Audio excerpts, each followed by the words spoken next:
Hey guys, it's Kirsten. I wanted to talk about my off-camera flash and my hair light, and this is a 3 light setup, although my little strip light back here I don't think was strong enough, but I'm going to show you a quick studio edit with my 3 light setup. So over here on the left, you can see my 86 PLM in my Einstein is over here. And on the flashgear.net website, Tim from Speedlight Fundamentals will sell you the X1R, which makes your buff products talk to your Godox products. Over here, you can see my AD200, probably AD200 Pro, I believe, in this little 20-inch Octabox, or whatever it is, softbox. I usually start with everything on 1/64th power. My ISO, actually, you know what? I usually keep this on so I know it's on sRGB. Let me go into Bridge, actually, because then I don't need to guess. I can just tell you. Okay, so my f-stop, my aperture is at 5.6. My sync speed is 1/60th of a second. My ISO is at 100. And I believe I was using my 70-200 lens in my studio. My studio is pretty big, so that lens rarely leaves my camera. So you can see here that adding a hair light is going to separate her from the backdrop. And then I have her pretty well lit over here. Okay, so we're going to go back here. I was having her kind of swing her hair around, just kind of being funny. Like that. So let's see. Okay, so zooming up a little bit, you can see the nice hair light right here. I know a bunch of people wanted to see my edit, but you can see these are pretty straight out of camera. I changed it to 6.3, sorry, my f-stop here, so you can see it kind of darkened the backdrop a little smidge. Let's see. That one's pretty. So let's see, 138, 139. So that is straight out of camera. As you can see, I just labeled it. That's the one I put on Facebook. So let's open up 139, the raw file. Okay, so it looks like the only thing I did here was bump up the contrast a little tiny bit and bump up the whites and the vibrance a little tiny bit. Let me see if I did curves too. Yep, I usually bump up the darks.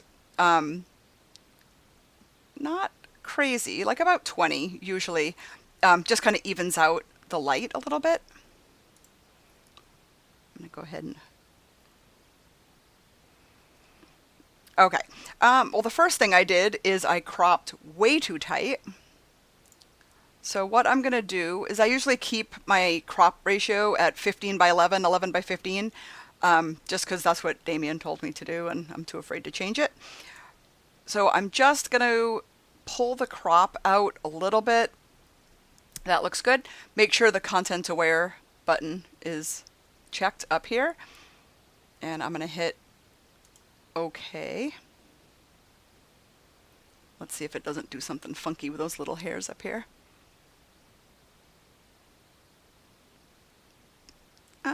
Not too bad. A little cucka down here. All right, so what I usually do is hit Control J, which makes a duplicate layer. And because it's seamless paper, I'm just going to go straight up paint. So I'm going to sample right close to the edge here.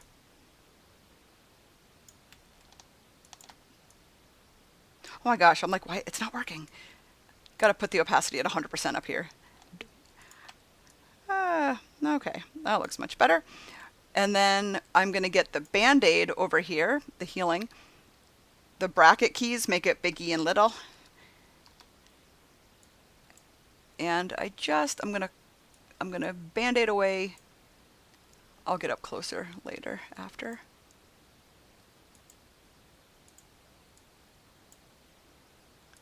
Let's get these little hairs. Seamless is nice, seamless paper, because you can just kind of zap these bad boys. Some of them you want to keep because you definitely don't want it to look like she's wearing a football helmet. I hate the over I want every stray hair gone. It's like, no, that looks terrible. I'm just going to zoom up.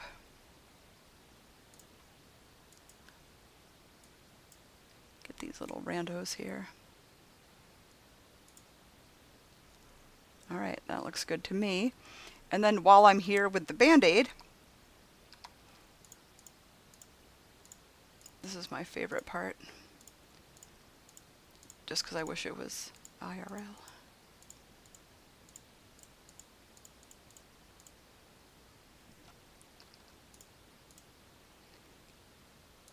All right, I'm not going to worry about that.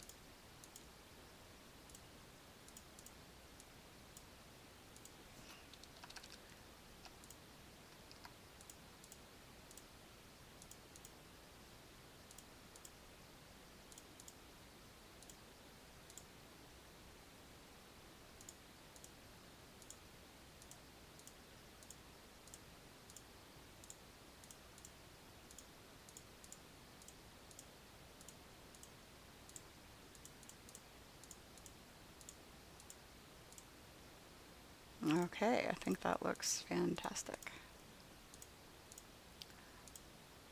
Okay, well, let's see.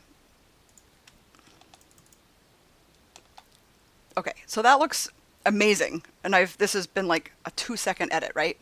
Okay, so I'm going to look over here in my actions. I am going to, so the eye action that I like is the Summerana Eye Essentials. There we go. And I just click on the Don't Be Late because it kind of is like a one-stop shopping, which I love. Okay. We're going to sample under her eye.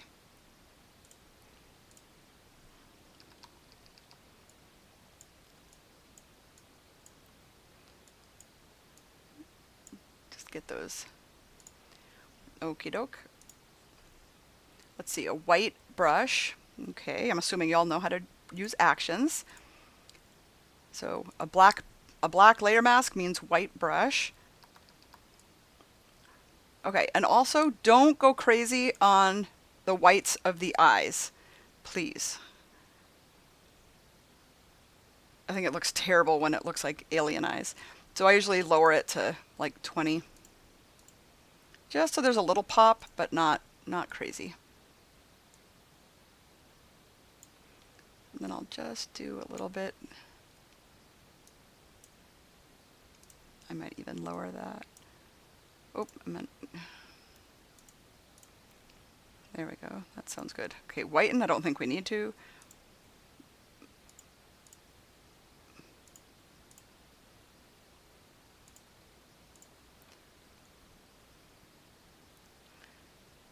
The catch lights are fine.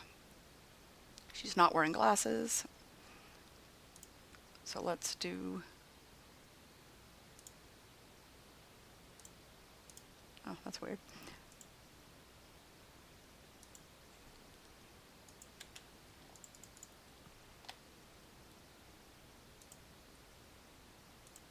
There's a glitch. It's not showing the before and after. So I'm just going to flatten it because I think it looks fantastic. Okay, so the other thing I'm going to show you is PortraitPro, which I would not use on her because she's 17 and beautiful, but I'm just going to show you anyway. So I do not use the face sculpt feature, so therefore I do Control J because I almost always like lowering the opacity, but you can't do that if you sculpt the face because then the original face will show through.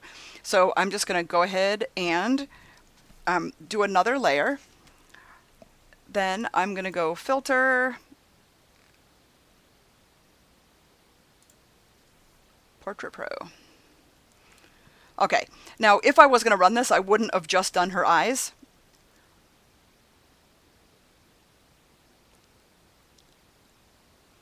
So the eyes, so face sculpt, I shut off straight away. And eyes, I'm going to, because I already did the eyes. Okay, so skin smoothing.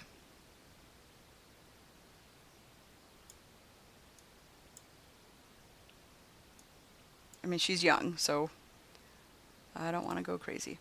Okay, so my favorite is the You can change where the light comes from, which I think is just epic. So I had my light on the left, and you can see, you know, ghoul lighting versus um, having it be.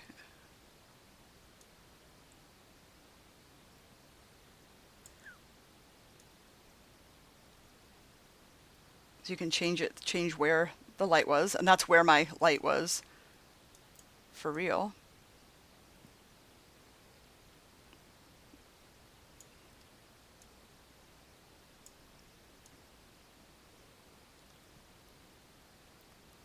Oh my God, that's creepy.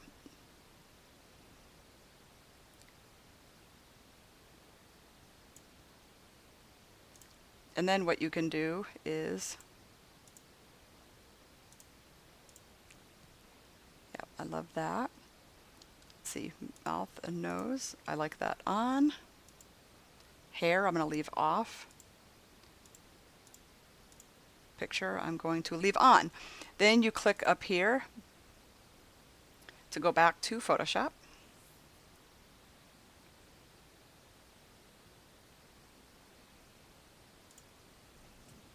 Then you can go, I just think it looks so polished. I usually don't keep it at 100, I usually keep it about 70. Beautiful. I'm just going to go ahead and flatten that. So I notice a little bit of imperfections in her forehead. Maybe makeup, I don't know. It looks like maybe she had an itch and she scratched and a little bit of the makeup came off. Not sure, but one action for that I love is the totally rad Pro Retouch, the deblotch medium. I love how that just blends everything together. So I'm going to go ahead and do that.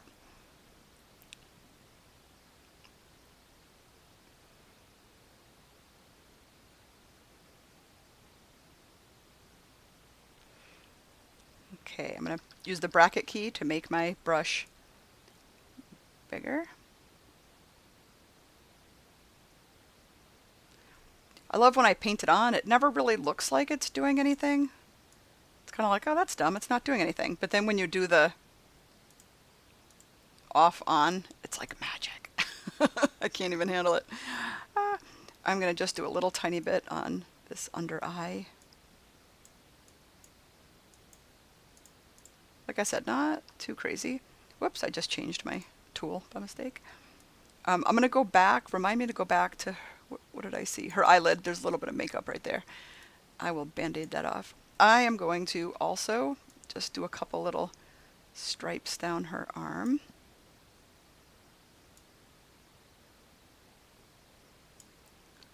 And again, before, after, just kind of blends everything. It's like a frequency separation.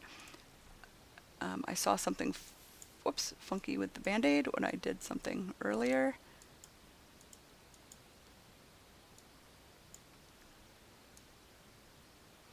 And it looks like she has a little tiny bit of makeup from her mascara.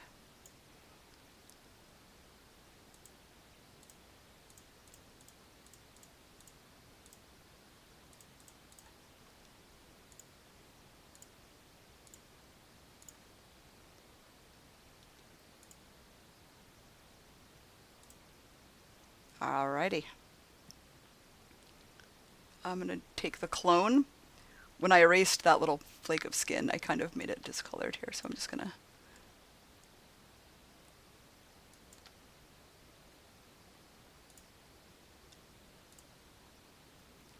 Oh my gosh.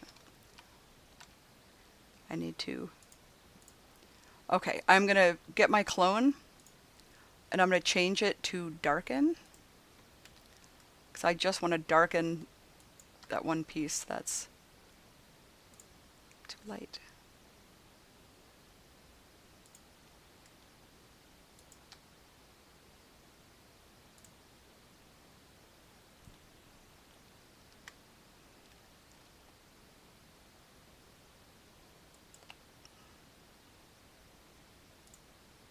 There we go. I think her lips look great. I need the Band-Aid one more time.